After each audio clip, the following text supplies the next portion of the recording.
Good morning guys. I am Gopal Kumar. National private ITI के YouTube channel में आपका स्वागत है। दोस्तों, आज हम चर्चा करेंगे कि जो भी हमारे मेटल्स थे, मेटल्स के फिजिकल प्रॉपर्टीज़ के बारे में हम लोग चर्चा कर चुके हैं। आज हम मैकेनिकल प्रॉपर्टीज़ के बारे में चर्चा करेंगे। ठीक है, तो मैकेनिकल प्रॉपर्टीज़ में क्या क्या आते हैं इस सब के बारे में पूरे डिटेल्स में जानेंगे। तो सबसे पहला जो प्रॉपर्टीज़ है हमारा, देखेंगे स्ट्रेंथ। स्ट्रेंथ स्ट्रेंथ का मतलब है कि सामर्थ्य, यानी जो कोई भी मेटल्स में जो है कितने जो है सामर्थ्य रहते हैं। तो इसको कैसे डिफाइन करेंगे हम लोग कि it is ability of material to resist the external applied force without breaking a yielding. यानी जो है बोलने का अर्थ है कि हमारा जो भी कोई भी मेटल्स जो है कि जितना एक्सटर्नल लोड कितना ले सकता है, एक्सटर्नल लोड कितना जो अप्लाई है उस पर कर सकते हैं विदाउट उसका जो ब्रेकिंग, यानी जो वो जो बिना टूटे हुए जब तक कि इतना डालते रहे, मान लिया जो 10 किलो 20 किलो जो भी लोड से हमारा न्यूटन्स किलो न्यूटन्स जो भी हमारा लोड डाल रहे हैं, जब तक कि वो टूटे नहीं, तो उस जो है तो उसका वो स्ट्रेंथ है। जितना ज़्यादा वो लोड ले सकता है उसका वो जो क्या हो जाता है, स्ट्रेंथ कहलाता है। जितना ज़्यादा वो रेजिस्ट कर सकता है वो उसका क्या कहलाता है, स्ट्रेंथ कहलाता है। ठीक है, आगे देखते हैं आगे क्या है। दूसरा नंबर का जो है हमारा मैकेनिकल प्रॉपर्टीज है हमारा स्टिफनेस। स्टिफनेस क्या करता है, सेम है, it is the ability to material to resist deformation under stress. वो पहला जो हमारा स्ट्रेंथ क्या था कि ये मतलब अप्लाइड करते थे, फोर्स अप्लाइड करते थे। ठीक है, तो जो वो रेजिस्ट करता था ये अंडर स्ट्रेस, स्ट्रेस को ये रेजिस्ट करता है। ठीक है, the modulus of elasticity is the measure of stiffness. Stiffness जो है, स्टिफनेस से मॉडुलस ऑफ इलास्टिसिटी से स्टिफनेस मतलब मेजर होता है। तो वही चीज़ें अंडर प्रेशर के जो है हम इसको माप सकते हैं कि it is the ability of material to resist deformation under pressure. ठीक है, कि जितना हम उसमें प्रेशर डाल रहे हैं जब तक वो जो सहन कर सकता है, जितना सहन कर सकता है वो उसका क्या कहलाता है, स्टिफनेस कहलाता है। आगे देखते हैं इलास्टिसिटी, ये बहुत ही कॉमनली है। इलास्टिसिटी क्या कहलाता है कि it is the properties of material to regain its original shape under deformation when external applied force are removed. This properties is desirable for the materials use in tools and machine. देखिए ये क्या कहता क्या है कि जब हम जो है किसी जो है वस्तु पर हम लोड डालते हैं, ठीक है, तो जब तक वो लोड रहता है, मान लिया जाए यहाँ पे लोड डाल के ये जो है यहाँ से यहाँ हम कर दिए कोई भी एक जो है सिंपल सा, देखिए आप, सिंपल सा ये जो एक रड है। ठीक है, रड ये बहुत ही लंबा रड है, सीधा रड है। हम उसमें जो अप्लाइड फोर्स डाल के हम इसको यहाँ कर दिए, इधर से हम फोर्स डाल के हमने इसको यहाँ कर दिया। अगर हम इस फोर्स को अगर हम हटा देते हैं, इस फोर्स को अगर हटा देते हैं तो ये पूरी ये जो है अपना जो है ओरिजिनल शेप में आ जाएगा, जिस तरह था उस तरह आ जाएगा। तो इसी प्रॉपर्टीज़ को इलास्टिसिटी कहते हैं। ठीक है, इस ओरिजिनल शेप में जो है वो वापस आ जाता है जब उसको फोर्स को हटाते हैं। ठीक है, इसी प्रॉपर्टीज़ के कारण इसका यूज कहाँ होता है, टूल्स में होता है, मशीन्स में होता है। और एक चीज़ ध्यान रखिए, जो स्टील होता है, स्टील जो है रबर से ज़्यादा इलास्टिक है, याद रखिएगा। स्टील जो है रबर से ज़्यादा इलास्टिक है। कैसे? क्योंकि स्टील जो ज़्यादा से ज़्यादा फोर्स को सहन कर सकता है, जबकि रबर ज़्यादा से ज़्यादा फोर्स में क्या हो जाएगा, डिफॉर्म हो जाएगा, वो उसका शेप चेंज हो जाएगा। इसी कारण स्टील जो है रबर से ज़्यादा जो है इलास्टिक है। ऐसा नहीं कि रबर जो है ज़्यादा जितना ज़्यादा मोड़ सकते हैं तो मोड़ सकते हैं, लेकिन वो फोर्स पे डिपेंड करता है, कितना ज़्यादा फोर्स डालने पर कितना ज़्यादा वो फोर्स रेजिस्ट कर सकता है। ठीक है, इसी आधार पर जो स्टील जो है ज़्यादा जो है रबर की अपेक्षा ज़्यादा जो इलास्टिसिटी होती है। क्वेश्चन देता है कि रबर जो है स्टील से ज़्यादा इलास्टिक है या कम, तो समझिएगा कम होता है। ठीक है, आगे देखते हैं नेक्स्ट क्वेश्चन। नेक्स्ट हमारा जो है टॉपिक है प्लास्टिसिटी। प्लास्टिसिटी इलास्टिसिटी का जस्ट अपोजिट है। इसमें क्या कहलाता है कि हम ये जो properties of metal which retain the deformation produce under the load, this property is necessary for the forging in stamping and ornamentals works. देखिए ये क्या करता है कि जब हम फोर्स लगा रहे हैं, जितना ज़्यादा फोर्स लगा रहे हैं तो वो जो है अपना जो है वो डिफॉर्म कर जाता है। वो एक समय आता है उसके बाद डिफॉर्म कर जाता है, वो वापस जो है अपना शेप में जो है नहीं आ पाता है। इसी को प्लास्टिसिटी कहते हैं, इसी प्रॉपर्टीज़ को प्लास्टिसिटी कहते हैं। इसी प्लास्टिसिटी से जो फोर्जिंग्स, जितने फोर्जिंग्स होते हैं इस प्रॉपर्टीज से होते हैं। स्टैंपिंग, जो भी स्टाम्प मराया जाता है, जो भी मेटल्स वगैरह में जो भी किसी भी प्रकार का चित्र छाप दिया, जैसे कि 1 रुपये का, 1-2 रुपये के सिक्के में, 10 रुपये के सिक्के में जो भी कुछ छाप रहते हैं, स्टाम्पिंग जो भी है, तो वो सब किसका होता है? प्लास्टिसिटी प्रॉपर्टीज के कारण होता है। अगर वो अपना शेप में आ जाता तो वो छाप लेता। मान लीजिए इंडिया का मैप है, उस पर जो मोहर मारा जाता है तो वो क्या इंडिया का शेप ले लेता है। अगर वो मोहर को, फोर्स को हटा देते हैं तो वापस आता है उस जगह में? नहीं आता है। जिस शेप में रहता है उसी शेप में रहता है। ठीक है। ऑर्नामेंटल्स वर्क्स, जो भी ऑर्नामेंटल वर्क्स होते हैं उसमें भी जो है प्लास्टिसिटी का प्रॉपर्टीज का उपयोग किया जाता है। आगे देखते हैं, आगे क्या है हमारा? Ductility. It is the properties of material enable to its draw into wire. Wire के रूप में जो है परिवर्तन करने की प्रवृत्ति जिस मेटल में होती है, जिस मटेरियल में होती है, वो उसका डक्टिलिटी कहलाता है। ठीक है। आगे देखते हैं ब्रिटलनेस। ये भी इंपॉर्टेंट है। ब्रिटलनेस जो है, ध्यान रखिए, डक्टिलिटी का अपोजिट होता है। डक्टिलिटी का अपोजिट होता है। इस पे अगर जो है फोर्स लगाते हैं या फिर खींचते हैं तो ये जो है खिंचाता नहीं है, ना ही ये फोर्स को सहन कर पा सकता है। ये क्या करता है? ब्रेक हो जाता है। ठीक है। जैसे ही इस पे जो फोर्स लगाते हैं ये ब्रेक हो जाता है, तो उसका ब्रिटलनेस कहलाता है। ठीक है। तो ये जो डक्टिलिटी का अपोजिट होता है।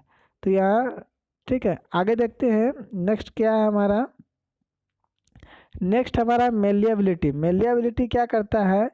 तो ये जो है, it is a permits material to be rolled और हैमर्ड इनटू थिन शीट्स। ये जो है हमारा जो भी कोई भी जो मटेरियल्स को जो है हम पतली पतली शीट में जो है परिवर्तन कर सकते हैं। मेलिएबिलिटी के जो भी हमारा जो भी मेटल्स है उसको पतली पतली शीट में हम कन्वर्ट करते हैं। ठीक है।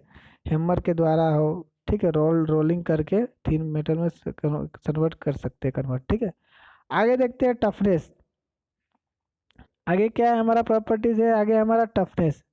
टफनेस क्या करता है कि टफनेस का मतलब टफ का मतलब क्या होता है कि जो हाई इम्पैक्ट लोड, ठीक है, high impact load, high impact load मतलब अचानक लोड या शॉक। शॉक का मतलब अचानक होता है। हाई इम्पैक्ट लोड यानी जो बहुत सारा भारी से भारी जो है हम हैमर को मार रहे हैं, तो मार रहे हैं तो हाई इम्पैक्ट लोड लग रहा है, एक ही जगह लग रहा है, बहुत ज़ोरों से लग रहा है, और अचानक कोई चीज़ लगे तो इसको सहन करने की क्षमता अगर मटेरियल्स में है तो वो उसका टफनेस कहलाता है। ठीक है। टफनेस कहलाता है।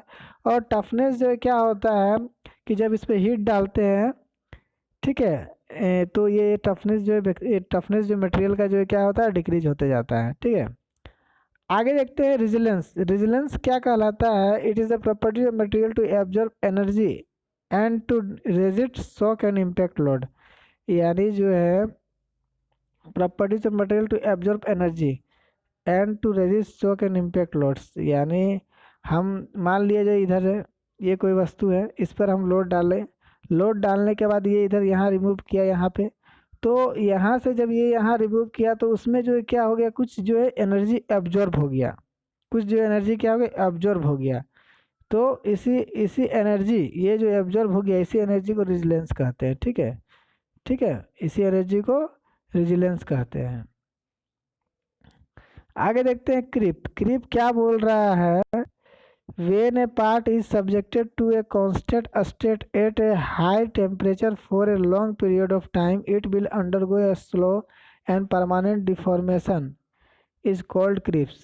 ठीक है। क्रीप्स क्या होता है कि हम किसी वस्तु पे जो है, किसी भी मटेरियल्स पे जो कोई भी मटेरियल्स रहे, उस पर जो बहुत लंबे समय तक उस पर जो है फोर्स लग रहा है, और धीरे धीरे ही क्यों ना लगे लेकिन बहुत लंबे समय तक फोर्स लग रहा है, तो वो धीरे धीरे क्या होता है? डिफॉर्म हो जाता है। तो इसी को जो बोलते हैं हम लोग जो है क्रीप बोलते हैं। जैसे कि अगर पिस्टन जो है, पिस्टन और जो है हमारा सिलेंडर और पिस्टन, उसमें जो है फोर्स लग रहा है, परमानेंट लगता है। जब भी हम गाड़ी स्टार्ट करते हैं तो पिस्टन चलते रहता है ऊपर नीचे, तो उस पर जो फोर्स बराबर लग रहा है, तो धीरे धीरे क्या हो जाएगा? वो डिफॉर्म हो जाता है, वो जो है उसका आकार बदल जाता है। इसी कारण हमें जो होल को बोर करना पड़ता है, ये पिस्टन को जो है रिमूव करना पड़ता है, रिंग को चेंज करना पड़ता है। तो ये जो प्रॉपर्टीज होती है इसको बोलते हैं क्रीप। ठीक है। क्रीप वही आईसी इंजन में, बॉयलर्स में, टरबाइंस में, ये सब जो भी चीज़ है, इस सब में जो है क्रीप का जो है प्रॉपर्टीज को जो है देखा जाता है कोई मटेरियल को जो है लगाते समय। आगे देखते हैं फेटग्यू टेस्ट। क्या फेटग्यू? ठीक है। फेटक जो क्या होता है देखिए यहाँ पे, when a material is subjected to repeated stresses its fall at stress below its yield point. ठीक है, अगर यहाँ पे वो जो क्या था, बहुत लंबे समय तक चल रहा था, स्लो मोशन में धीरे धीरे लग रहा था उसमें, ठीक है, ग्रिप में। और इसमें क्या होता है कि बार बार लग रहा है, कोई चीज़ में बार बार लग रहा है, बार बार लग रहा है, बार बार लग ही रहा है, उसमें फोर्स बार बार लग ही रहा है। तो एक समय जो है ऐसा आता है कि जो वो फ्रैक्चर हो जाता है, वो क्या हो जाता है, फ्रैक्चर हो जाता है। तो इसी फ्रैक्चर को ये फेलियर हो जाता है, वो ऐसा पॉइंट आता है कि वो फेलियर हो जाता है। तो इसी फेलियर को जो है फेटिग टेस्ट बोलते हैं। इसको टेस्ट करा के देखा जाता है, फेटिग टेस्ट जो होता है उसको करा के देखा जाता है कि कितना दिनों तक ये चल सकता है। ठीक है, ये टेस्ट इसी कारण टेस्ट कराया जाता है कि कितना बार ये रिपीटेड जो है स्ट्रेस सह सकता है, कितना बार इस पे जो है हम वर्क कर सकते हैं, कितना दिनों तक। इसी कारण बोला जाता है कोई भी इंजन का जो है लिमिट देखा जाता है, टाइमिंग देखा जाता है, इसी टेस्ट से देखा जाता है कि ये 5 साल चलेगा। मान लिया जाए कि एक जो है हम जो है कोई भी इंजन का जो है कोई भी चीज़ खरीदें, पिस्टन खरीदें, तो बोला जाता है कि 3 साल तक ये वर्क करेगा। क्यों करेगा, फेटिग टेस्ट है कि 3 साल तक वो जो है फेलियर नहीं हो सकता है, वो रिपीटेड सब्जेक्टेड वर्क जो है कर सकता है, स्ट्रेस सह सकता है। ठीक है, तो इसका प्रयोग जैसे कि शाफ्ट हो गया, कनेक्टिंग रड हो गया, स्प्रिंग्स, गियर्स, ये सब जो है जगहों में जो इसका प्रयोग होता है, ध्यान रखिएगा। शाफ्ट्स में, कनेक्टिंग रड में, स्प्रिंग्स में, गियर्स में इसका प्रयोग होता है। आगे देखते हैं, आगे हमारा क्या है, हार्डनेस प्रॉपर्टीज। ठीक है, हार्डनेस प्रॉपर्टीज देखिए, it is the resistance to wear, scratching, deformation and machinability. It is ability material to cut another metals. यानी जो ये कहने का अर्थ है कि हार्डनेस किसी वस्तु को हम कैसे जानेंगे कि वो जितना से जितना ज़्यादा वियर रेजिस्ट कर सके, स्क्रैच अपने से अपने में खुरचने में जो है वो जो है उसको जो है खुरचने में रोका जाए, वो अपने आप को रोके खुरचने से, अपने आप में डिफॉर्म होने से वो रोके अपने आप को, मशीन एबिलिटी को रोके वो अपने आप में, तो वो उसका हार्डनेस कहलाता है। ठीक है, ये जो हार्डनेस प्रॉपर्टी के कारण ही एक मेटल दूसरे मेटल्स को काटता है। जितना ज़्यादा जो हार्ड रहता है वो अपने को सॉफ्ट वाले को वो काटता है। ठीक है, चलिए आगे देखते हैं। चलिए आगे, आगे हम देखते हैं। ये तो हो गया इतना जो हमारा क्या था, 12 जो है हमारा लगभग जो और भी। ठीक है, तो ये जो मैकेनिकल प्रॉपर्टीज़ थी, इसमें जो हम देखेंगे अब इसके बारे में थोड़ा कुछ चीज़ें जो एग्जाम्स में बराबर आते रहते हैं, इसको ध्यान से देखेंगे हम। देखिए सबसे पहला जो हमारा जो दिख रहा है, मेलिएबिलिटी। मेलिएबिलिटी क्या था, पतली चादरों के रूप में, सीट के रूप में बदलना किसी मेटल्स को जो है, मटेरियल्स को, तो उसको जो मेलिएबिलिटी कहलाता है। गोल्ड या लीड, लेड, सोना या ये हमारा लेड है। ठीक है, सोना रहे, गोल्ड या लेड। तो ये जो सबसे ज़्यादा मेलिबिलिटी होता है गोल्ड, उसके बाद लेड, याद रखिएगा, गोल्ड है, मेलिबिलिटी लेड है। तो अब यहाँ पे ध्यान देना है कि, चलिए यही था इसका जो है, इसको मैं यहाँ पे जो देखिए पतली जो है, देखिए फॉल्स होते हैं, फॉल देखिएगा आप जो भी मिठाई उठाई दुकान में जो है पतली पतली जो है काला गुलाब जामुन वगैरह में देखिएगा एकदम एकदम चांदी के जो है कलर की जो है पतली पतली दिया जाता है, फॉल्स दिया जाता है। तो वे फॉयल जो होते हैं वो किस चीज़ किस कारण, किस गुण से जो उसको पतली पतली जो है फॉयल्स के रूप में बदला जाता है, मेलिबिलिटी गुण के कारण। हर किसी को नहीं बदला जा सकता है, जिसके पास अच्छा खासा जो है प्रॉपर्टीज रहती है मेलेबिलिटी के, उसी को ऐसा चेंज किया जा सकता है। ठीक है, और जो भी मेलेबिलिटी रहती है उसकी डक्टिलिटी भी हाई रहती है, इस बात को याद रखना है। ठीक है, लेकिन ऐसा नहीं है, ये भी कंडीशन अप्लाइड है। देखिए यही दो को एग्जाम्पल इसी कारण लिया गया कि कुछ जो है कन्फ्यूजन हो जाती है। देखिए यहाँ पे जो है डक्टिलिटी इसी कारण बोला गया, देखिए यहाँ पे डक्टिलिटी जो है इसका हाई रहता है, लेकिन इसका डक्टिलिटी हाई नहीं है लेड की। ठीक है, ये सॉफ्ट है। ठीक है, तो दोनों में डिफरेंस यही है। चलिए आगे देखते हैं हम। ठीक है, आगे देखते हैं डक्टिलिटी। ये इससे क्वेश्चन देता है, कुछ नहीं रहता है, ये सब क्वेश्चन से एक ही चीज़ रहता है, ऑप्शन वाइज क्वेश्चन रहती है कि निम्न में से कौन सा ज़्यादा डक्टिलिटी है। इसका इस चार्ट को जरूर देख लीजिए आप। निम्न में से कौन सा सबसे ज़्यादा डक्टिलिटी प्रॉपर्टीज रखता है, गोल्ड, लेड। ठीक है, ये जो चार्ट में दिखा रहा हूँ आप स्क्रीनशॉट कर लीजिए, बहुत ही इंपॉर्टेंट है। इसमें से 4 को कोई छाट के दे देगा, अब बोलेगा बताइए कौन सा सबसे ज़्यादा जो है डक्टिलिटी प्रॉपर्टीज़ का गुण रखता है।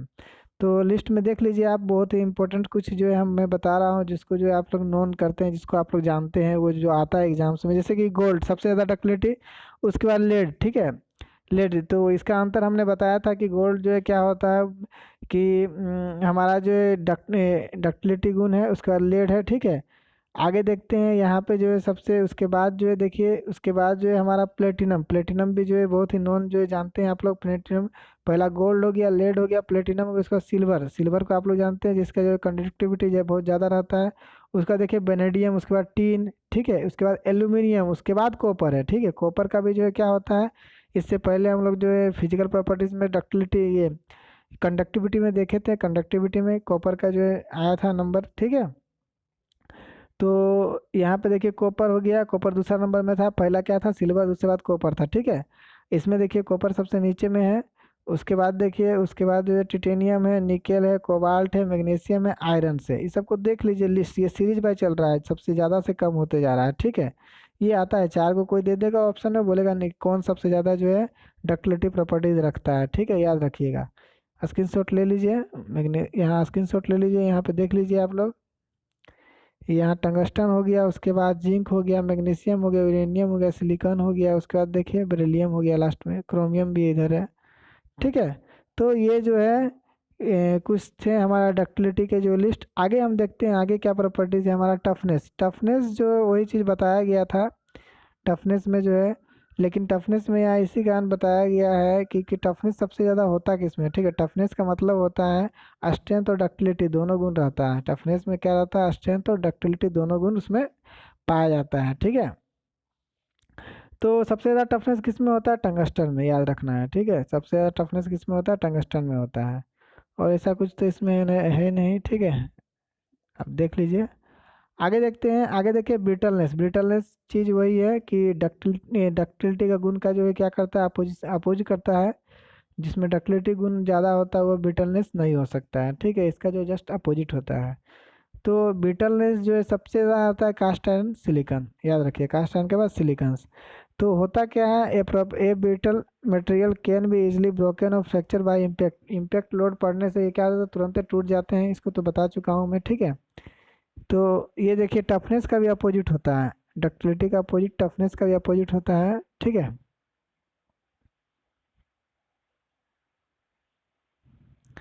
आगे हम देखते हैं, आगे हमारा जो क्या है हार्डनेस ऑफ मेटल। टफनेस का जस्ट अपोजिट होता है ब्रिटलनेस, ठीक है। अब देखिए हार्डनेस का भी यहाँ पे जो लिस्ट तैयार है, आप लिस्ट को देख लीजिए। इससे भी यही क्वेश्चन आता है, चार को ऑप्शन दे देता है, आपसे पूछा जाएगा कौन सबसे ज़्यादा हार्ड है, कौन सबसे ज़्यादा सॉफ्ट है। तो हमने बोला था कि जो टीन जो दिख रहा है वो क्या था, सबसे ज़्यादा सॉफ्ट है। टीन सबसे ये लेड है, लेड के बाद टीन है, जिंक है, गोल्ड है, सिल्वर है, एल्यूमिनियम है, कॉपर है, ब्रास है, ब्रॉन्ज है, निकेल है, प्लेटिनम है। सब देख लीजिए लिस्ट में, इसको जो है स्क्रीन शॉट करके लिख लीजिए, बहुत ही इंपॉर्टेंट है, ठीक है। ले यहाँ ध्यान रखिए, सबसे सॉफ्ट क्या है, लेड है, टीन है, जिंक है, गोल्ड है, सिल्वर है, एल्यूमिनियम है, कॉपर है, ब्रास है, ब्रॉन्ज है, निकेल है, प्लेटिनम है। उसके बाद चलते चलिए, उसके बाद स्टील है, देखिए देखते चलिए, स्टील है, आयरन है, ठीक है, टिटेनियम है, हार्डनेस स्टील है, टंगस्टन है। सबसे ज़्यादा हार्ड दिखता है आपको कार्बाइड, टंगस्टन कार्बाइड सबसे ज़्यादा हार्ड है, टंगस्टन कार्बाइड, ठीक है दोस्तों। चलिए आगे देखते हैं, आगे कुछ नहीं है। चलिए चलिए आज के लिए बस इतना ही। बहुत बहुत धन्यवाद।